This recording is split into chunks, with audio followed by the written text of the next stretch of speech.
All right, so we have the powmr and we're trying to use Tesla batteries with it.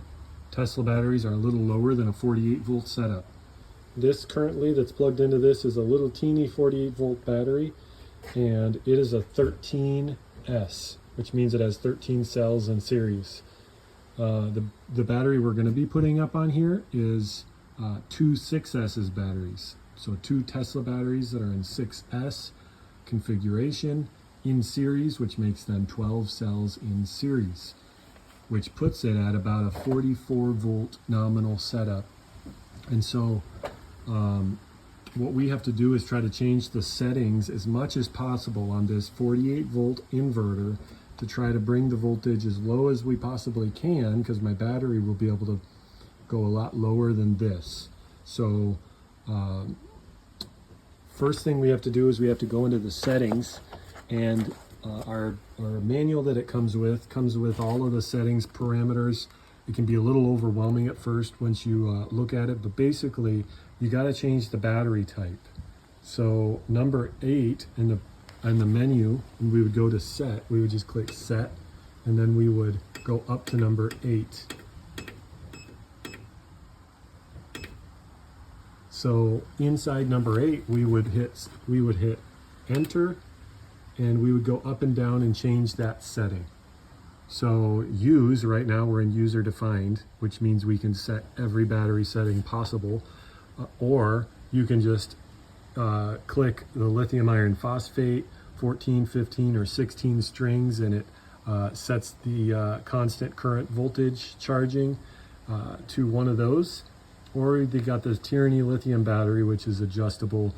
It's somewhat adjustable. Not everything is adjustable. So mainly what isn't adjustable in that is this float charge voltage, which means where this thing is going to try to bring your battery up to. So this is going to, we want to change that float voltage to where it brings it up to and it floats it off there at that voltage. And so we're leaving it in user defined. Well, we're not leaving it. We already changed it into user. So we'll hit enter, brings us back to here, and we'll continue to go up. So we want to get now to number 11, which is the next thing we want to change. We're going to leave this boost charge above the voltage that our batteries will ever get to, because I don't think we need that boost charge. I'm not entirely sure what that is, but leave it above that so it never does that. So let's go up to number 11. Here we set the float voltage. 6 cells in series, 12 cells in series times 4.2 volts per cell is 50.4 volts. So we're putting that at 50.4 volts. And hopefully I did the math right in my head, or based off of memory.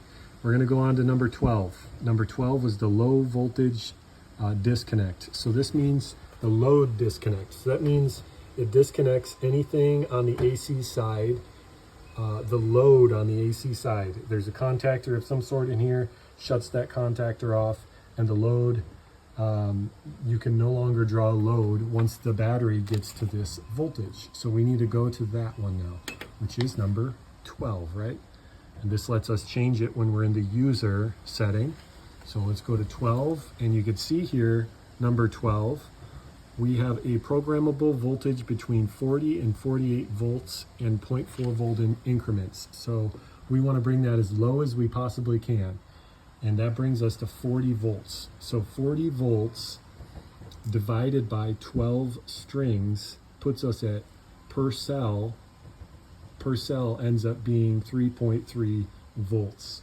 So we're not really bringing the battery down very far, but if anything, it'll help make the battery last longer because we're not cycling it completely.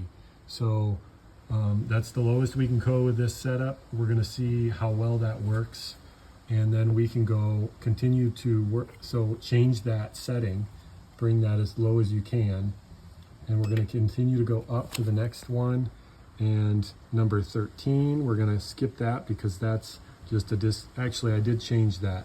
So if the load disconnects, it waits 50 seconds to reconnect so that it doesn't damage anything like your AC unit or something that is trying to run, and then if it disconnects, reconnects. Sometimes you can burn out the compressors or just other random things that want it to be disconnected for a long period of time. So battery, so I set that as long as I could, 50 seconds. And then we're gonna do the battery under voltage alarm. This beeper is annoying. You can turn it off, but I just changed that to right above the voltage that it shuts down at. And then number 15. So let's go over to number 15, which is the battery discharge limit voltage. So this, go to 15, so you can see the one right before that I changed. Number 14 I changed to 40.8. We'll go to number 15, and we left this one alone. This let me set it to 38 volts. It was already there. I left it alone.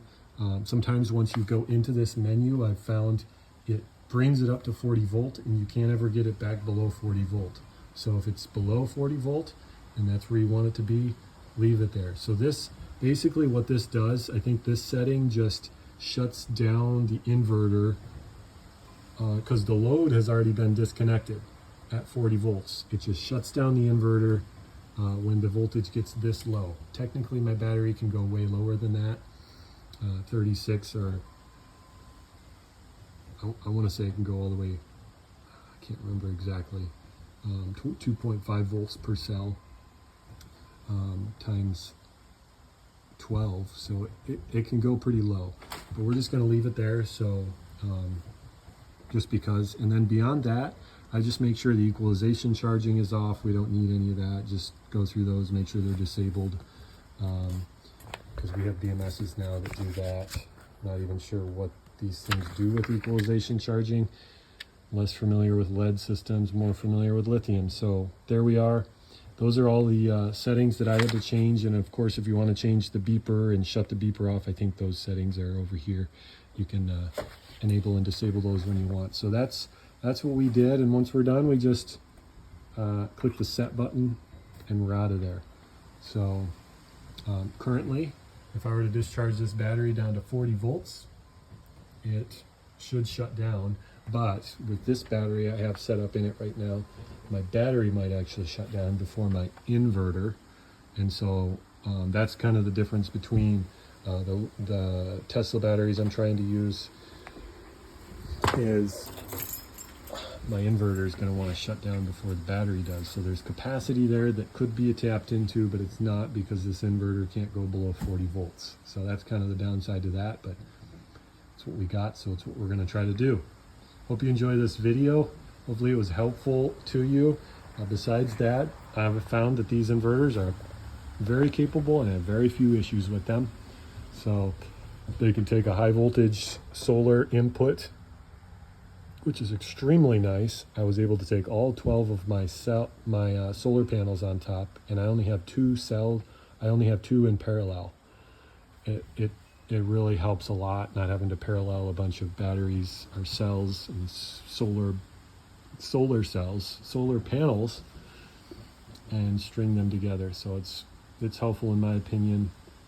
Less wiring, less annoyance when stringing them together. So that's this inverter in a nutshell, and using Tesla batteries with it.